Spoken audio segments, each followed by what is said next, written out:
Hello দর্শক, আসসালামু আলাইকুম ওয়া রাহমাতুল্লাহি ওয়া বারাকাতুহু। আমি মালদ্বীপ জামাল। তো আপনারা আমার ভিডিও প্রতিনিয়ত দেখেন, যার কারণে আরেকটি সুখবর নিয়ে এলাম। অবশ্য অনেকজনেও শেয়ার করছে, আপনারা জানেন।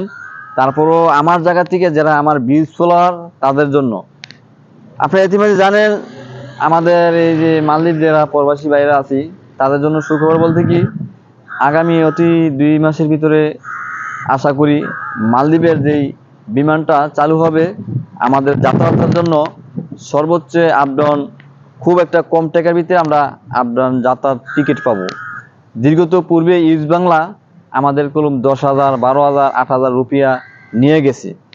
আমাদের গলাপাড়া দিয়ে ওনারা টাকা নেয়। আসল কথা কি, একটি কথা বললি না বললে আর পারলাম না। ইহুদিরা যেমন ফিলিস্তিনের ভিতরে যেমন আক্রমণ করে প্রচুর পরিমাণে লক্ষ লক্ষ জনতা মাইরা লাইছে, এই ইহুদির পরে আমাদের এই বাংলাদেশি জাতির ভিত্তি এক অংশ লোক আছে আমাদের টিপ্পা মারে, হয়তো এই প্রবাসী হোক দেশে হোক। আমি বলতে চাই, যারা নিরীহ আমার প্রিয় ভাইয়েরা আছেন সর্বোচ্চ বাংলাদেশের 364 জেলায়, এমনকি যারা প্রবাসী আছেন, ভিডিওটা প্রচুর পরিমাণে শেয়ার করবেন। এটাই বলবো, কারণ দীর্ঘদিনে 3 বছর 2 বছর হলো ইস্ট বাংলা আমাদের কাছে এতগুলো টাকা নিল।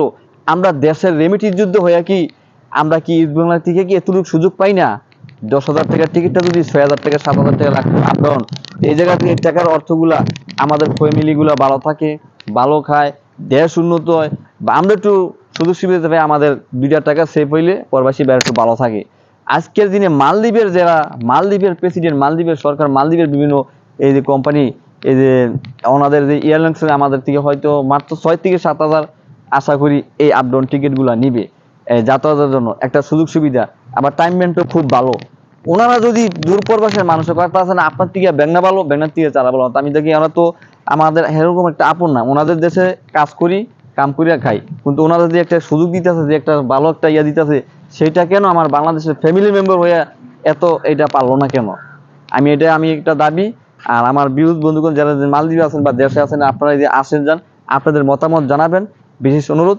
আর প্রচুর পরিমাণে শেয়ার করে দিবেন, দেখার সুযোগ করে দিবেন। কারণ এই কথা বলার কোনো বলার শেষ নাই, আমি বেশি কথা বলতে চাই না। আপনাদের এই কথাগুলা কি, যারা মালদ্বীপে আছেন আপনারা কি চান আগামী দিনে ইনশাল্লাহ এই মাত্র 6 থেকে 7,000 টাকা আপডাউন টিকিট চান কিনা, কি আসে বিষয়ে প্রচুর পরিমাণে শেয়ার করবেন।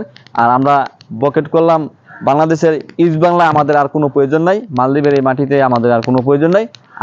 আমাদের যে ভালোবাসে তাদেরকে আমরা ভালোবাসবো। দেশ মেশ হইলে গিয়া এটা ঠিক আছে, দেশ সবাই বাংলাদেশ, কিন্তু দেশের যে সমস্ত কোম্পানি বড় বড় যারা দায়িত্বশালী, যারা দিন আমাদের দৃষ্টি আকর্ষণ করবে, যারা আমাদের ভালো জানে ভালো চাইবে, তাদের প্রতি আমরা আছি। কোনো ফেসিবাদ বাংলাদেশ আগামী দিনে থাকতে পারবো না। ফেসিবাদের কারণে আজ বাংলাদেশে 100 বছরের পিছনে আছে। এই 100 বছরের পিছন থেকে আমার থেকে জায়গা আগামী দিনে আরো উর্বর লেভেল করতে হবে। সেটা অবশ্যই ভালো মনের মানুষ, আগামী দিনে সরকার গঠন হবে, একটা ভালো কিছু আমরা আশা করি আমাদের এই প্রবাসী মাসের দিকে। দর্শক বন্ধুরা সবাই ভালো থাকবেন, সুস্থ থাকবেন। আজকে এই বল থেকে বিদায় নিলাম। খোদা হাফেজ।